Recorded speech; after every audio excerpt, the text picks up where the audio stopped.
Welcome to the Bill Walton Show, featuring conversations with leaders, entrepreneurs, artists, and thinkers. Fresh perspectives on money, culture, politics, and human flourishing. Interesting people, interesting things. Welcome to the Bill Walton Show. Today, I want to talk about the health of the Republican Party and the state of the conservative movement in America. Is it possible that a governing majority can be created after Donald Trump? Or, having struggled in the last 3 elections, are we destined to go the way of the state of Virginia? With me to talk this through is one of the most interesting couples in Washington, Mercedes and Matt Schlapp. Mercy is Director of Strategic Communications for the Trump-Pence re-election campaign. Matt is Chairman of the American Conservative Union, the sponsor of CPAC. Together, they are raising 5 beautiful daughters and have a farm near Rappahannock County, Virginia, where I live. Mercy, Matt. Thank you for having us. Great to be with you, Bill. Yeah, it's great to have you here. We've had such great conversations off camera. It's fun to get you in here and go at it here. Usually out in Rappahannock, which is one of the most beautiful areas in the country. It is. You just left the White House after 2 years. What was that like? You know, it was a very special and, exciting time. Being at the White House was obviously a huge honor to serve the president.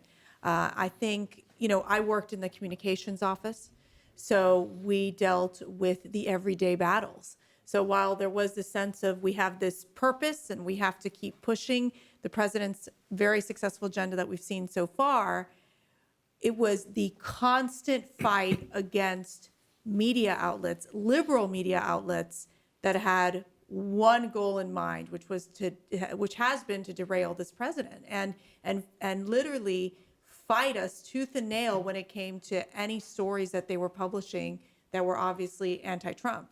So we had the battles every day, but at the same time, we knew that we were doing the work for the American people, and the results show that, which is a booming economy right now, and Americans benefiting because of what President Trump has pushed in terms of economic policies. We won't hear much about that. Was everybody in the White House playing on the same team? I think that the White House always Would you like a drink of water before you answer that question?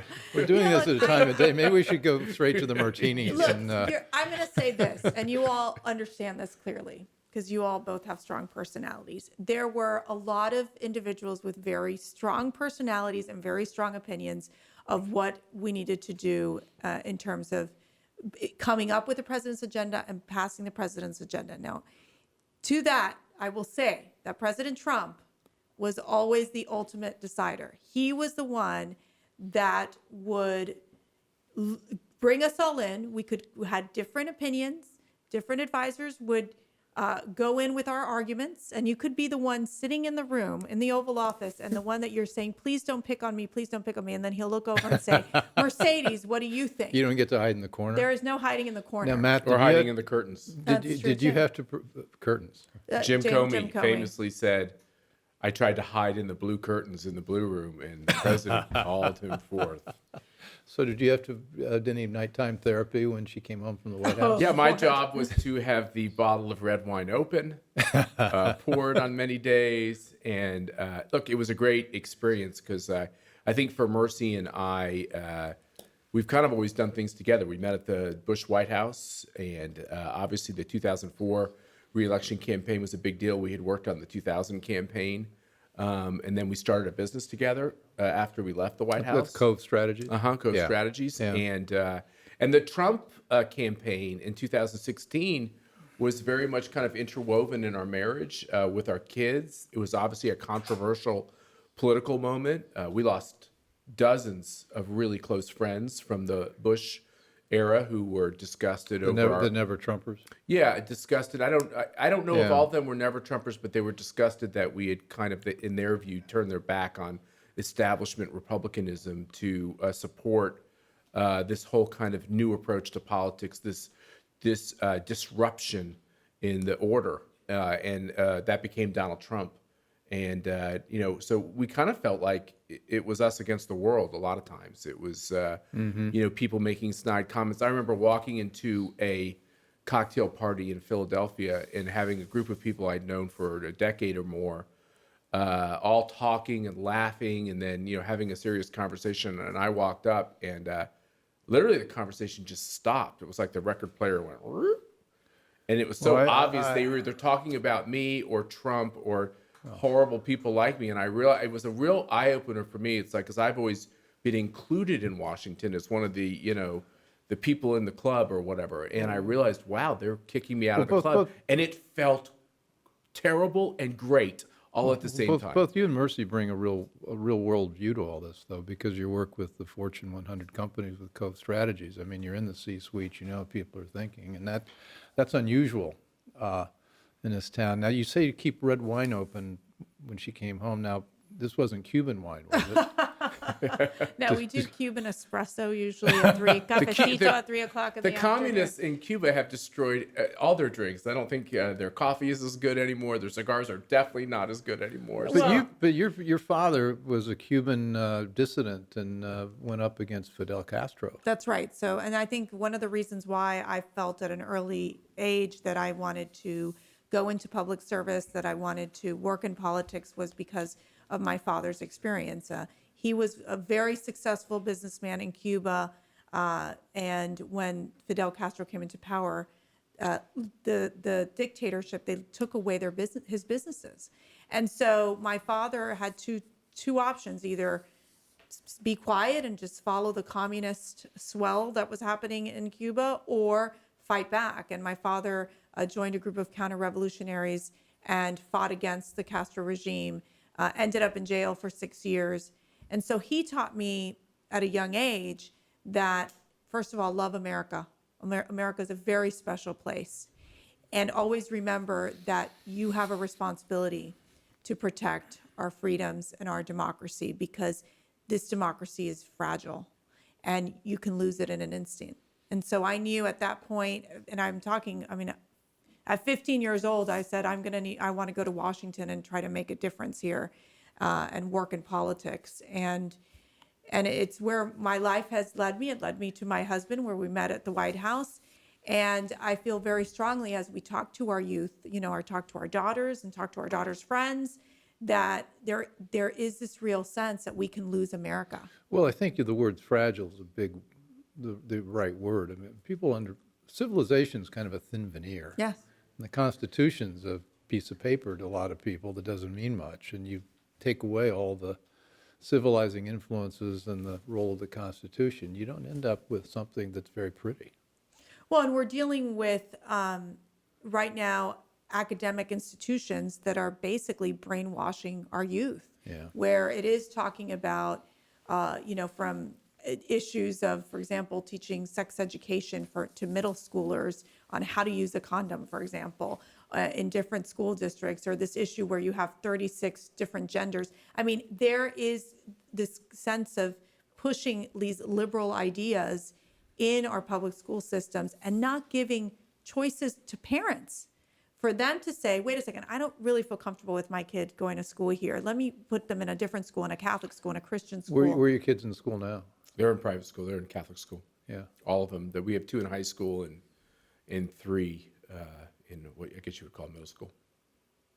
So it becomes, as a parent, it's troubling to see that you have our academic institutions really taken on this liberal agenda across the board.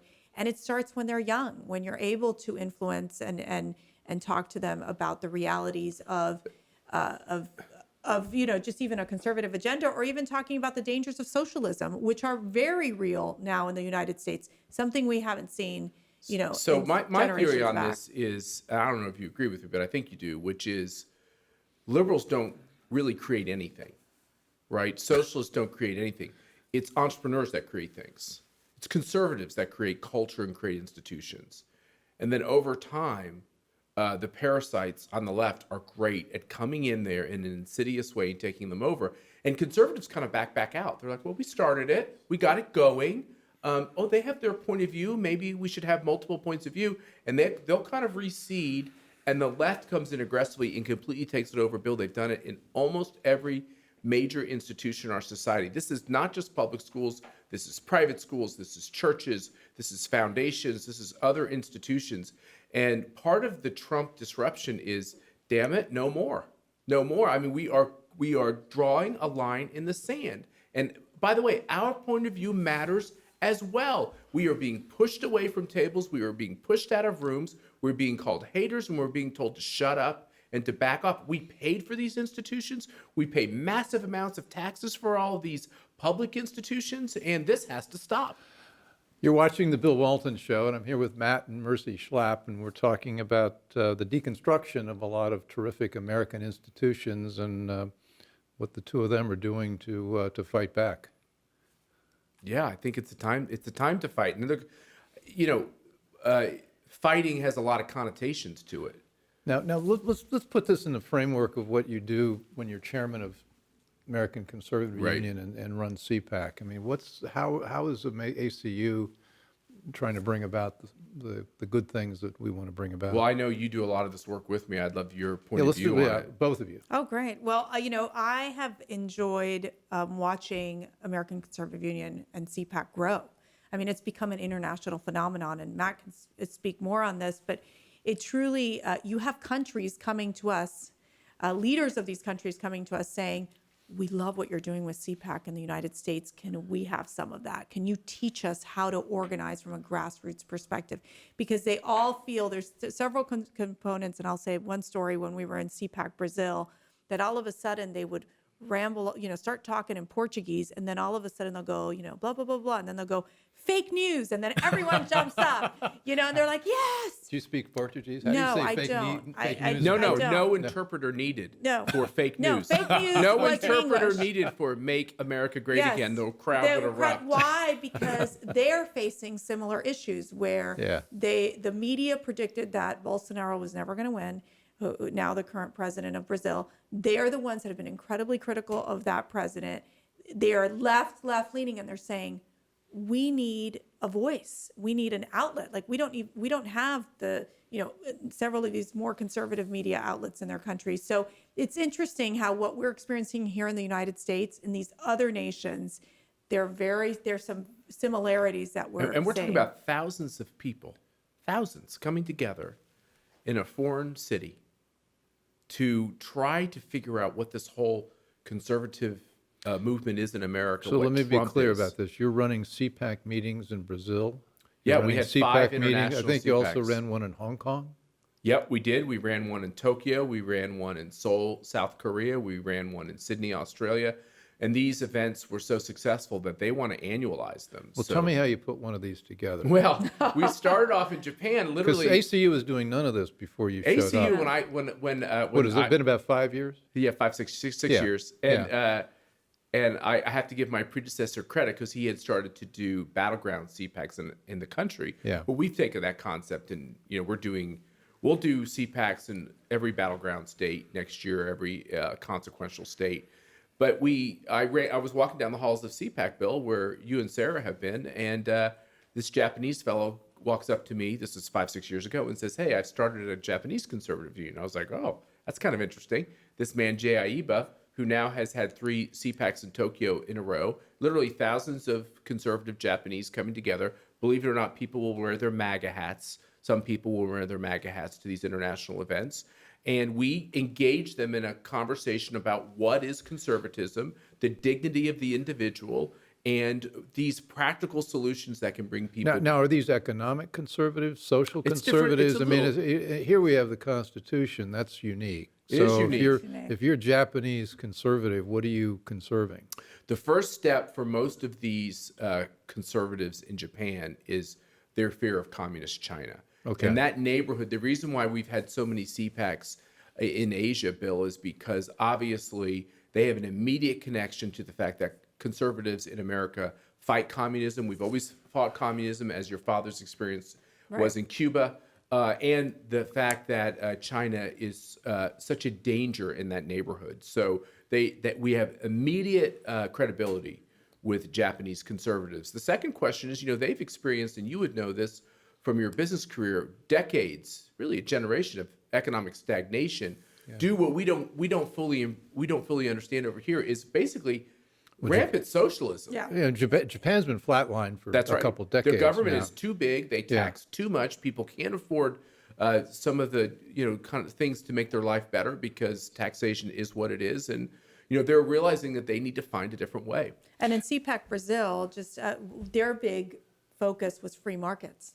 It was all about how do we improve trade relations with the United States. So it is all on the economic senses. It is about bringing prosperity to these countries and to their people.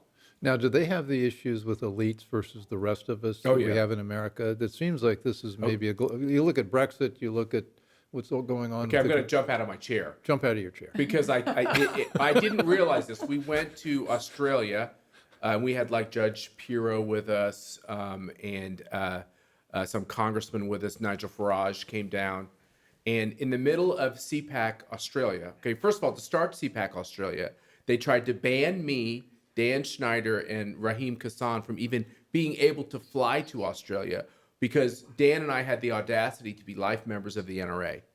And because we were then associated with gun violence, they tried to literally, this is a democracy, to prevent us from flying into Australia.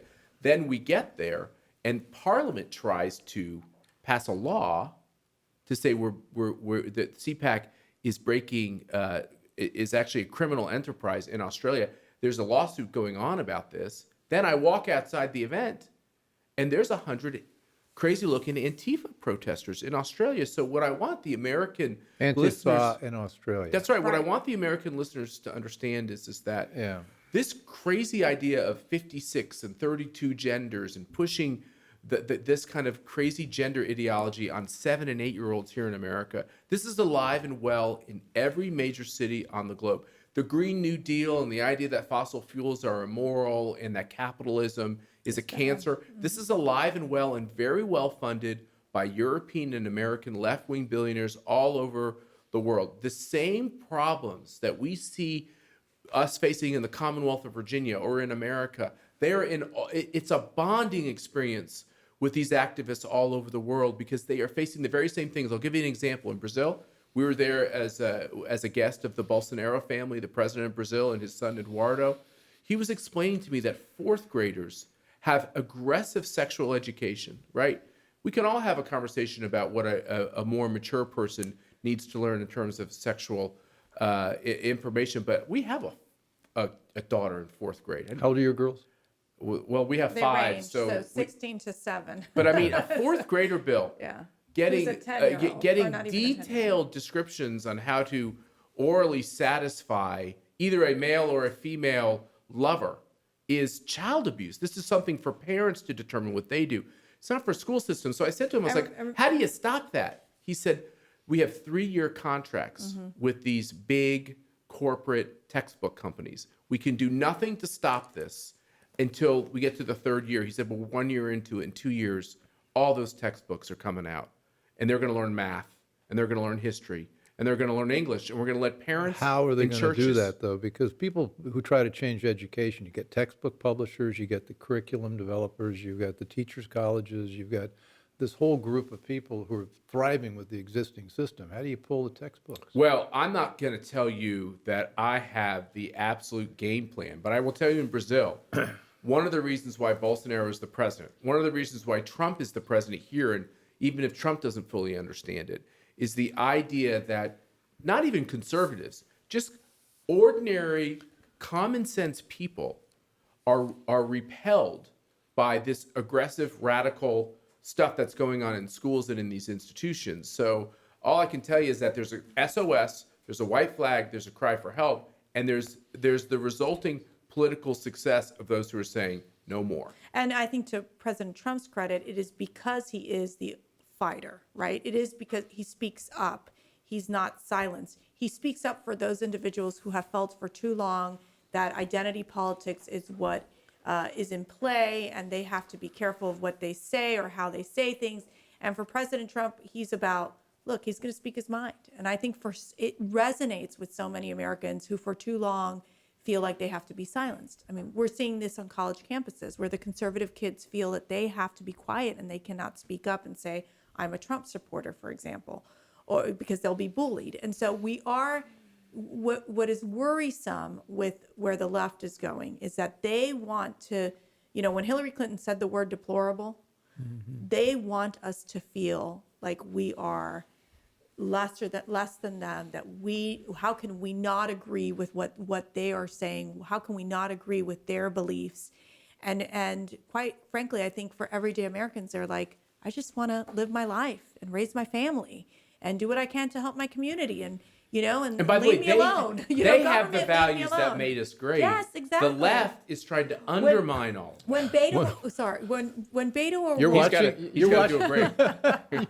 You guys are Fox experts. You're watching the Bill Walton Show, and I'm here with Matt and Mercedes Schlapp, and we're talking about really a worldwide phenomenon of pushback against elites and some very bad and toxic ideas.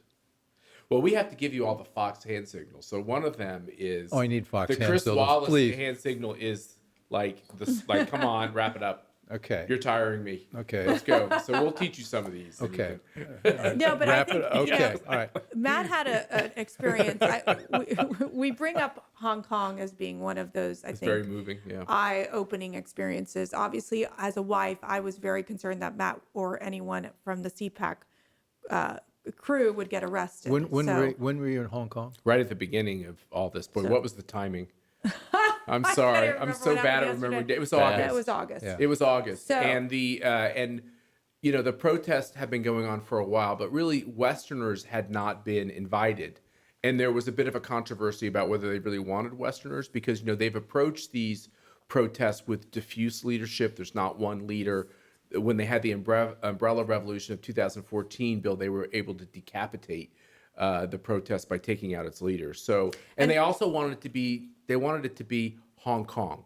And you remember there was a time when they would have said Chinese, but they don't say Chinese anymore. They say Hong Kong. They're Hong Kongers. They basically want their own, most of them want their own independent entity. Some of them want complete independence from China. But the fact that Americans actually took to the streets, and we went to 2 protests with the students and with these mostly young people. And the first day, some of the Hong Kongers were some were disgruntled that we were there. And of course, the communists have completely infiltrated as well. There are spies everywhere. And by the second day, it was really so gratifying because I look very American. Obviously, I have big white hair. I'm taller than most of the people there. And all these. You're taller than most of my family, Right. too. Let's These just people put would that. walk Somebody up had to to me. say Kansas and Notre Dame. Yeah. Yeah. They might conjure you Yeah. up. That's right. That's Exactly. right. So these young Hong Kongers would walk up to me and they'd be like, and it was so moving to hear. They said, "Could you please go back to America and tell your president that we appreciate him because the first time in 30 years we have an American president who's fighting the communists in Beijing." And they felt such a kinship with Americans. Now, the secondary thing they did to me is at the second night we were right across from the police station, and they had their weapons out pointed at the crowd, and they kept putting up these warning signs saying they were going to start shooting. Now, that could be rubber bullets, that can be a tear gas, it can be different things, but they've shot people too.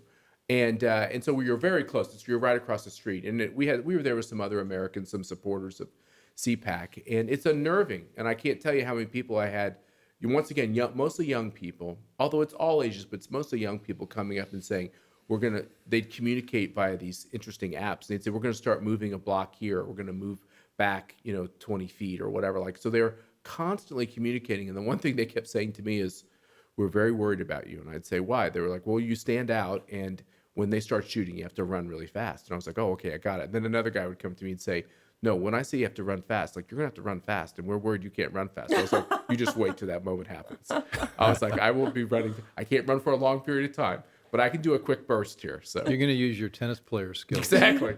I can run from the net to the baseline, and then I'll be tired. But the bigger story here, and this is the message I think for our youth as well, is that, they've got 28 years. Just think about it. In 28 years, these 18-year-olds, 20-something-year-olds are looking at their lives and saying, we're going to be under Chinese communism. They're going to face what your dad would have faced in Cuba. If not earlier, yes. They are going to lose their freedom of speech, their freedom to practice their religion. They're going to from an entrepreneurship. The 28 years is what? when that's When the deal is deal done is done. between, yep, Okay. Yes. and the commies can Yes. completely take over Hong Yes. Kong. Well, So- the Chinese Communist Party absolutely wants to take both Hong Kong and Taiwan. Totally. Yes, completely. Totally. It's full reign. And so, but thinking about where these young people, they're looking at their future, and it's bleak, and because they know that they're going to lose their rights, and I say that because I think it's important to understand where we are as a country. I mean, are we at a point that we're going to turn towards this?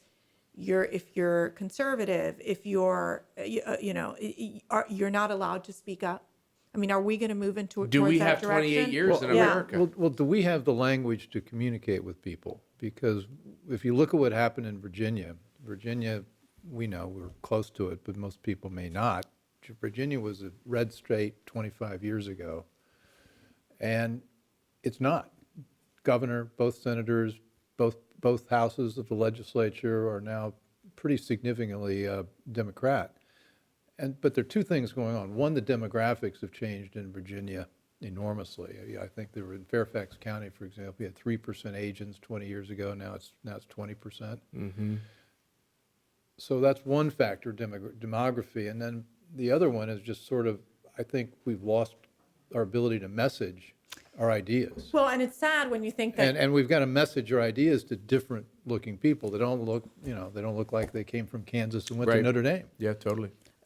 First, I think it's very unfortunate what we've seen in Virginia, because when you have the governor and the lieutenant governor, basically, I mean, talk about, they've had a disastrous last year through Lieutenant Governor Fairfax's alleged sexual harassment cases and allegations. And then you've also had Governor Northrop between blackface and then his extreme position on abortion. You would think that they would be just I have isolated. a theory on the blackface, but keep going. But what I'm saying is that, first of all, I feel that there is a need to almost revamp the Virginia Republican Party to a certain extent. I think that you're right when it comes to messaging, because we should be winning on messaging. I've done Hispanic outreach for over 20 years. I did it back under George W. Bush and understand that community. And for us, the message for the Hispanic community is very simple. They're more aligned with us when it comes to values. And they're more, when you talk about the economy and you talk about opportunity, they listen. They want to know more. But the Democrats have done a more effective job to a certain extent of really going into the communities and gaining their support early on in the process. My theory about the blackface is I think that was engineered almost on purpose because we were going to kill him on the abortion question.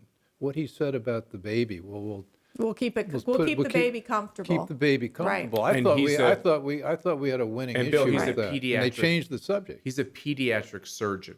So when he says, I know what happens in these cases, I actually think he does know what happens in those cases. Culturally, though, where's the Hispanic Latino community on abortion? They trend towards being more pro-life. I think, especially when it comes to the, abortion at 40 weeks, you would find a vast majority of them agree, as do most Americans, that they wouldn't agree with that. They would probably be more supportive of a 20-week ban. But you find that they're usually churchgoers. They want to protect they want to make sure that they're able to practice their religion freely. And in addition to that, I think you'll find that they're more pro-life. But remember, we lost in Fairfax too, and we lost in Virginia in the suburban areas. So it's the woman voter that we also need to message to. And you look at this election, obviously in Virginia, it's early on in the year in terms of an off presidential election year. The Democrats have been better organized in Virginia than we have. I don't think we did enough of we haven't invested. Well, we kept hearing that between the school boards and all these delegate races, Soros was throwing money in there. He was. We don't have that on the Republican side, and I think that hurt our chances of winning. Bill, remember, our billionaires who are supposedly on the right, on the conservative side, most of them, when they get pressure, and they get it, they walk away. And then they try to do virtue signaling so they can still get invited to the cocktail party in the Hamptons or so their kids, Well, aren't made fun of in you school. saw what the Business Roundtable did with the stakeholder values in corporations. They said, well, we don't think we ought to just be working for shareholders. We ought to be working for all our communities. Which means you're working against shareholders, just so we're clear. You can't do both. That would be, it's clear to me, but it's very Yeah, clear. right. And then Elizabeth Warren took that up, and she took it seriously. And now now they've even doubled down the pressure on the corporations. So they virtue signaled. They thought they were going to buy people off with this statement.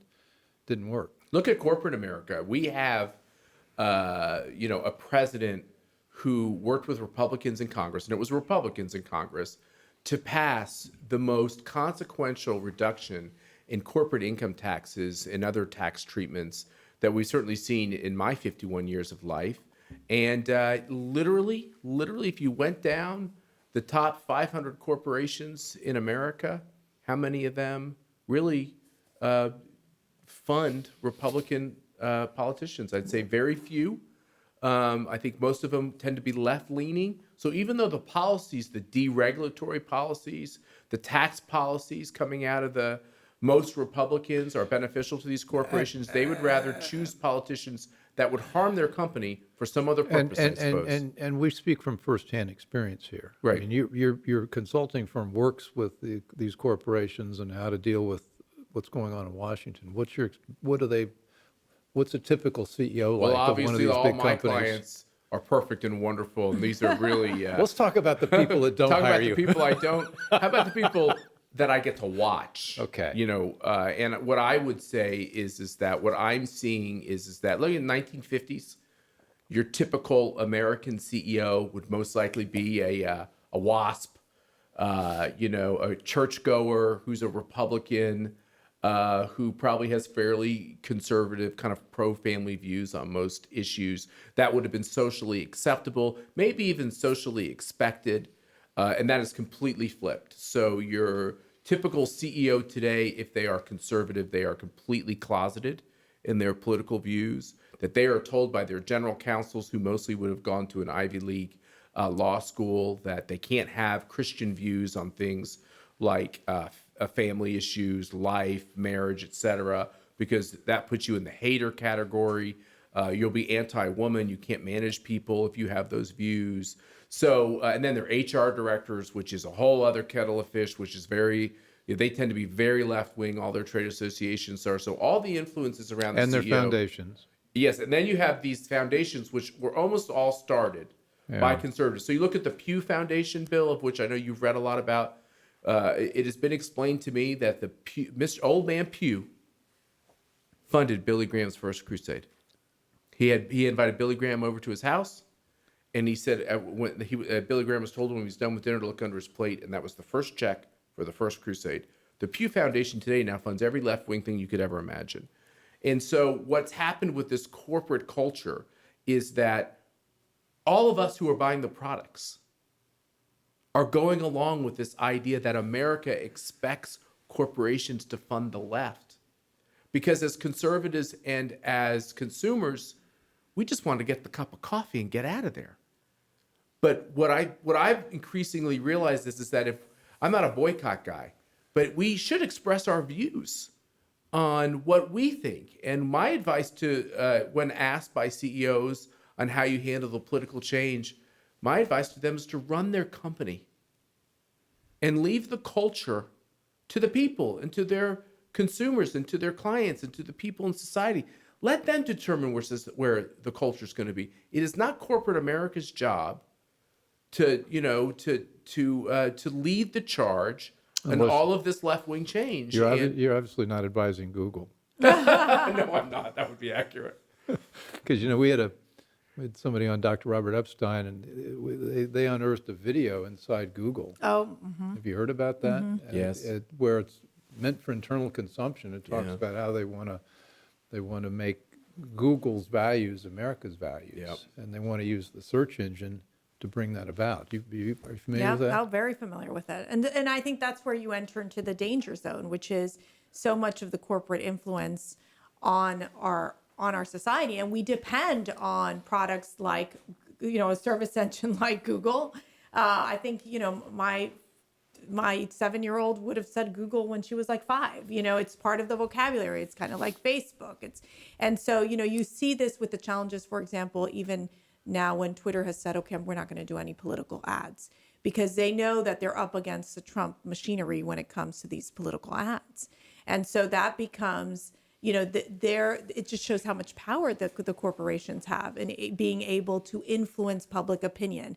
Right now, we're in the game of influencing public opinion. This is why we're seeing the impeachment hearings on the Hill right as we speak, because the Democrats know, for example, that they need to put on a show and that they got to move public opinion to try to derail this president, because they can't win in the election, election year against the president. But I think when you look at these corporations, it's the same thing. It's how can you influence public opinion? And that's, I think, something that, raises concern. You're watching the Bill Walton Show. I'm here with a very delightful and entertaining Matt Schlapp and Mercedes Schlapp, and we're talking about the role of corporations in America today, in the world, in fact. And we're about to talk about the Trump campaign and what we think is going to happen in 2020. Schlapp? Mercy, you're you're pretty close to that. Yes. You're I have to say, I'm working at the campaign. Brad Parscale, talk about someone who understands. Now, Brad Parscale is that other guy from Kansas. He's the other guy from He's a Kansas. taller He's kid. so tall. 6'12". He's actually a very brilliant guy. He's a person who understands marketing, social media, and numbers expertly, and he's a fascinating guy to talk to. I think, like everything Trump has done, sometimes he makes decisions, you scratch your head, you're like, what is he thinking? Brad's not a particularly political person. He'd be the first person to say that, but he's somebody who understands the new field that campaigns will be fought on.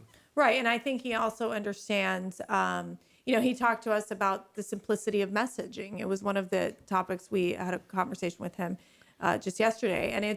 And really for Brad, what he's been able to do is build out a very sophisticated, not only marketing online campaign, but a strong political team, a strong communications team, and really building out this huge volunteer network system across this country where you have those people who go to the rallies, who maybe went to vote 2016, but now is saying, wait a second, I want to do more. I want to help the president get reelected. I mean, the fact that the president is able, whenever a rally is scheduled, you're talking about 70,000 RSVPs in less than 24 hours easily.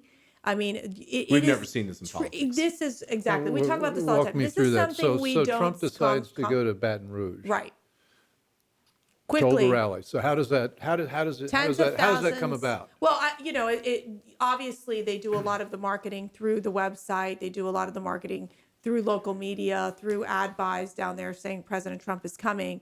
But before you know it, it is tens of thousands of people who will RSVP, and you only have 20,000 seats, for example, or 30,000 seats. And so it is remarkable to watch the energy that this president compare brings. It to what's going on the Democratic side in the venues they can't fill, or the Republican campaigns we've been involved in the past, where you're really trying to find a smaller venue because you really can't. It's hard to get much. If you get 10,000 people.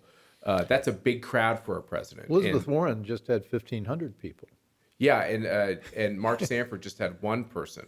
Okay. So like you have all of these examples where they just, they'll have a big stage bill. You do the stagecraft. They have a big stage, and then if you ever get the pan out of the crowd, it's like, it's 15 feet deep. It's like there's not too many people there. Right. So this dynamic of the rally, by the way, 30% of them at many of these rallies are Democrats. Mm-hmm. So this is something that doesn't get covered because it scares the left. No. But there's that's the first time I've ever heard that. Oh, yeah. 30% are Democrats? Yes. So this is not just a spontaneous thing where people just show up. You sign up.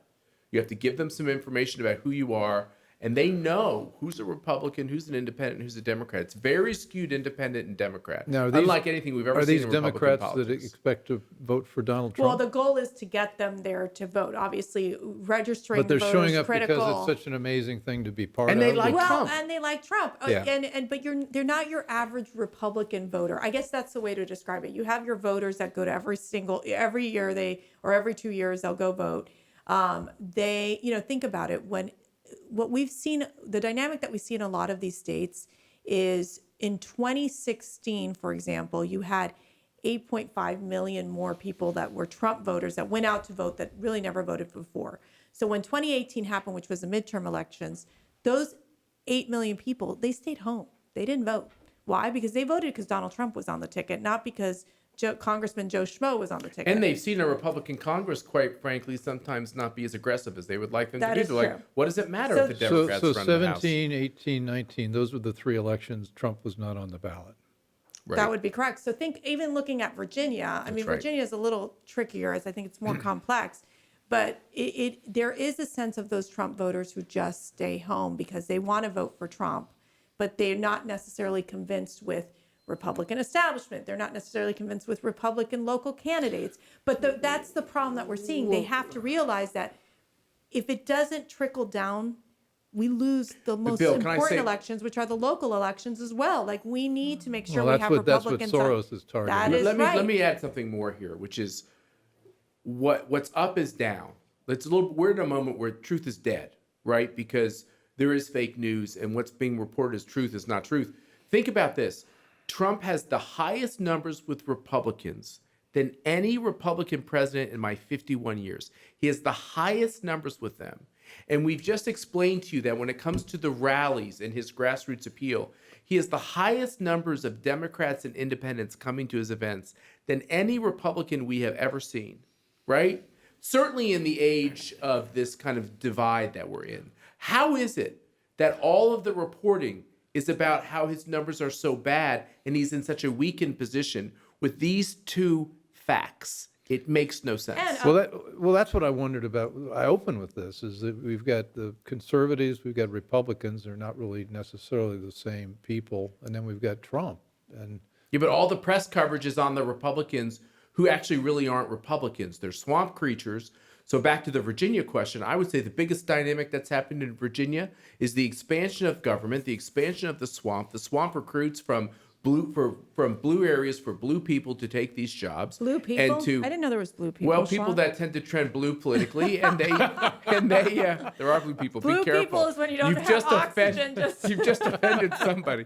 There's the guy who took It's too the much truth. silver. I don't know, but you're right. Somewhere, somebody's going to be offended by that. So the I'm sure. The point is that if you look at all of that and you actually cover, if you just put your analytical cap on, you look politically, the people that really understand politics in this country, Bill, they think Trump is going to win.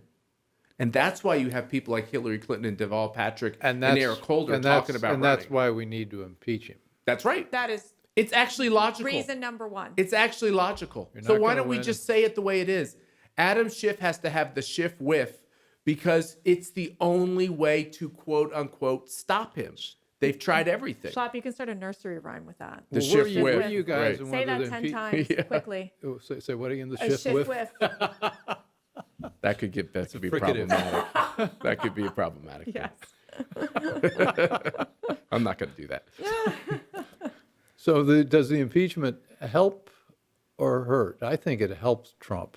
I don't think. Well, right now I what think we're most people look through this. Right now, what we're seeing from fundraising numbers is that it's hugely helping us from fundraising perspective, from small dollar donors basically saying, I'm mad. This is not right what they're doing to my president, and I'm giving money. So we have seen just even the enthusiasm from our supporters just saying, we will do what we can to fight for this president. And if- like it is the fight of our time. And if you went to central casting and you wanted to say, well, let's pick somebody to lead our movement, and you came up with Adam Schiff. I know. I mean, I call him- what a bad face. You for might the remember this. impeachment. I call him Don Knotts. That's what he Sure. reminds me Oh, of. yeah, Every time I absolutely. see him, the Barney Fife of Democratic politics. well, it's, I think I wish you were as funny as Barney. Yes, But that's not. right. I wish it was funny. The problem becomes is that I think the American people, they hear the word impeachment, but they don't. There's so many details to it, so many different witnesses that only the Democrats are able to put up. They haven't allowed Republicans to come up with their own subpoena, their own witnesses. It is a one-sided, unfair process. End of story. This is very clear that Nancy Pelosi said she didn't want this to be a partisan impeachment. Well, guess what, Nancy? It's a partisan impeachment. So it really, I think, for the Democrats will backfire politically. I think they're trying so hard. We're going to keep talking about this swaying public opinion. That's their goal. They want to create doubt in the minds of the American people to say President Trump should not be president, right? He should be impeached. And they're going to keep doing this. And they have so many of the media outlets that back them up and will continue for 24 hours just talking about this impeachment process, just like the same way they've done with the Russian hoax, which we know at the end of the day, there was nothing there. There was nothing there that they could use against the president. The Russia investigation, the Mueller investigation, had nothing to do with Russia. The impeachment investigation has nothing to do with crimes or an impeachment. These are all fights. They're proxy fights. It's a battle for the soul of the country. It's a battle for whether or not a conservative or a patriot or someone who understands America's founding still has a voice in our country. If we don't fight these battles and win them, even when they're a little bit ugly, we will not recognize our country. You're watching the Bill Walton Show. I'm here with Mercy and Matt Schlapp, and we're talking about Donald Trump, impeachment, and why we think impeachment might help reelect Donald Trump. Well, that, and it depends if it's, you see these Democrat candidates just so weakened that when you are talking about Bloomberg going into the race or Hillary Clinton or Deval Patrick, they're unsettled with their own. Well, that's an issue. I mean, the scenario that people are saying, well, the House votes 218, whatever, to impeach, and then goes to the Senate. The Senate, somebody moves to dismiss it. That doesn't happen. Then the Senate votes. Trump wins.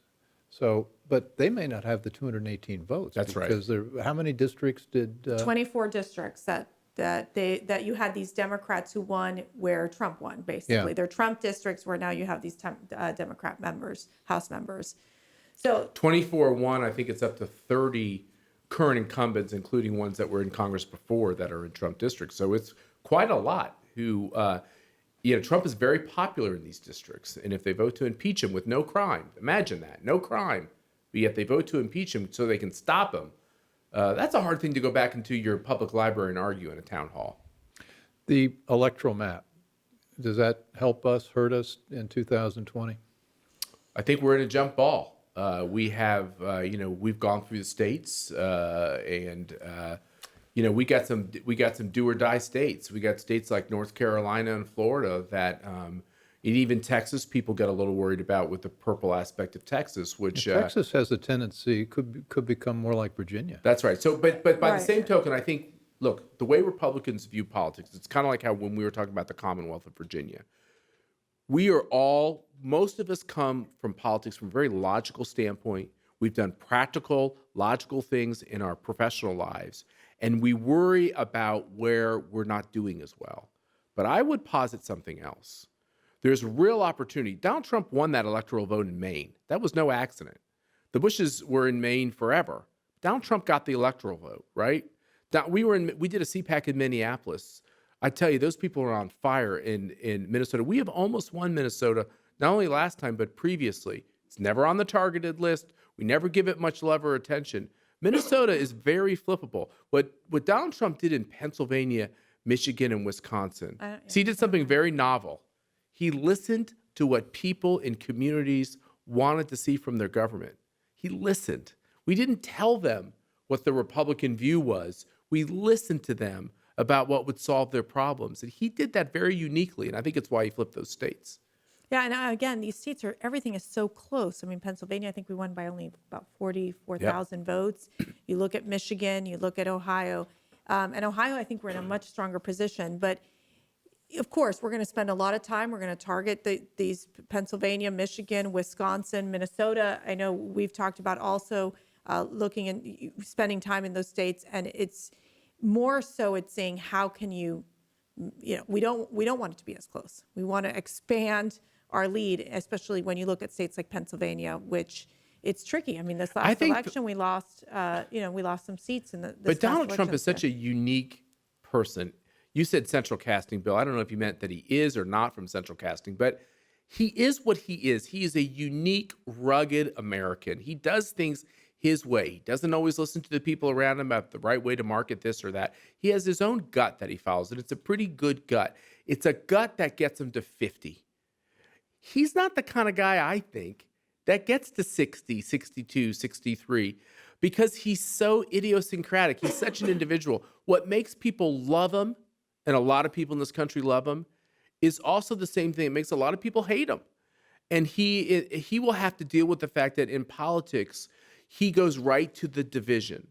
And I would just say that all of the other ways that the Mitt Romneys and the Marco Rubios and the other people that have tried to give this a go around, this kind of sweet talking, soft talking, walking through minefields carefully, that is a loser. That will not work with the way we are divided as a country, because we didn't wake up to what we were fighting until about 3 years ago. And you and I have talked about the way to win is go directly to the controversy, is just to go right up to it and say, okay. And what are your values? And what would you do to make things better? And he thinks about it in a unique way as well. I mean, you look at criminal justice reform, it was a bipartisan legislation. Obviously, we know that that's something that impacts the African-American community greatly. You're talking about 1 in 3 African-American men end up in jail.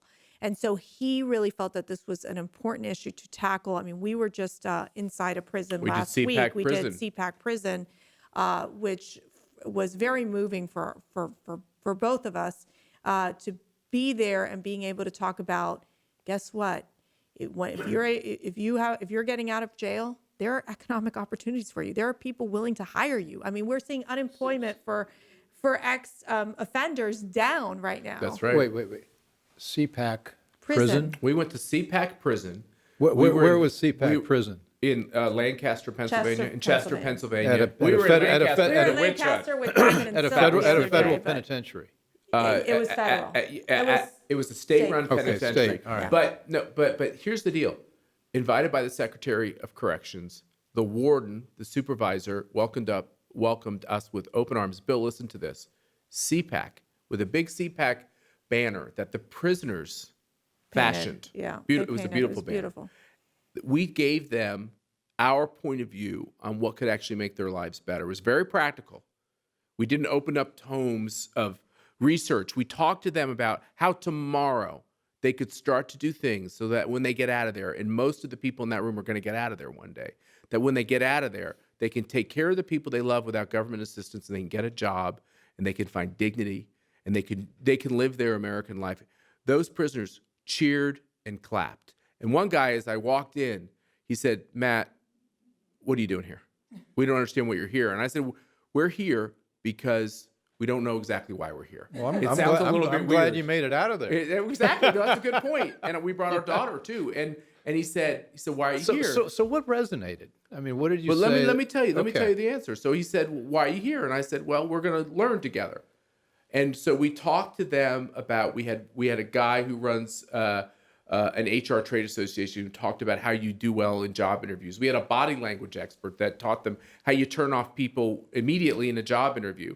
We had people explain to them the extent to which there are millions of jobs. And you don't show up for an interview in a hoodie. All of this stuff, all the practical things. Dress for success. You would know this as an entrepreneur. Was a lot about they have ideas, and they want to figure out how they market them. So this guy said, that guy who asked me as I walked in, "What are you doing here?"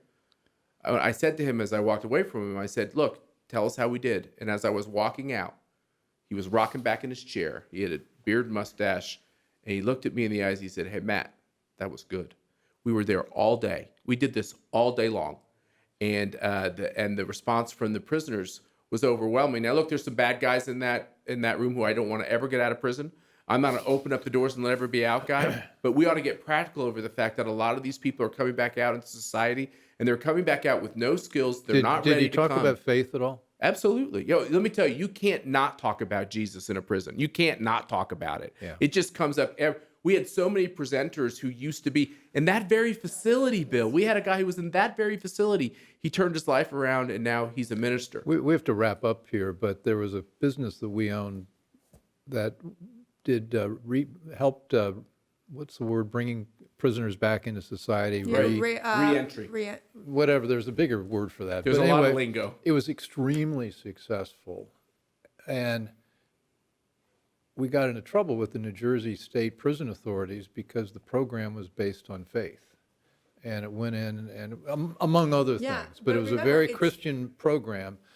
And the left got a hold of that and said, well, we can't be using Hey, Bill, Christianity. the dirty little secret on reentry and the dirty little secret on recovering from drugs and alcohol, Yeah. the programs that tend to work are the programs that tell you that God loves you and has a plan for you. Well, Alcoholics Anonymous Exactly. is based on Totally. that. Just And you don't even have to disguised. believe in God to look at the scientific data that tells you when people believe in a higher power that cares for them and wants the best for them and has a plan for them and created them uniquely to be on this earth to make a difference. You can't look at that data and not say that's what works. Well, I hate to do this, but we're run out of time. This is the quickest hour. I feel like we've got. Quickest hour on Do we television. get to move on to dinner now and wine? I do. I've got page after page of things we got to cover. But anyway, you'll come back. We'll Of course. continue the conversation. A lot to cover. We ended up on a great note, though, the role of faith in making people's lives better. That's it for now. Thank you for joining us, and we will see you back on the next Bill Walton Show. Thanks for listening. Want more? Be sure to subscribe at thebillwaltonshow.com or on iTunes.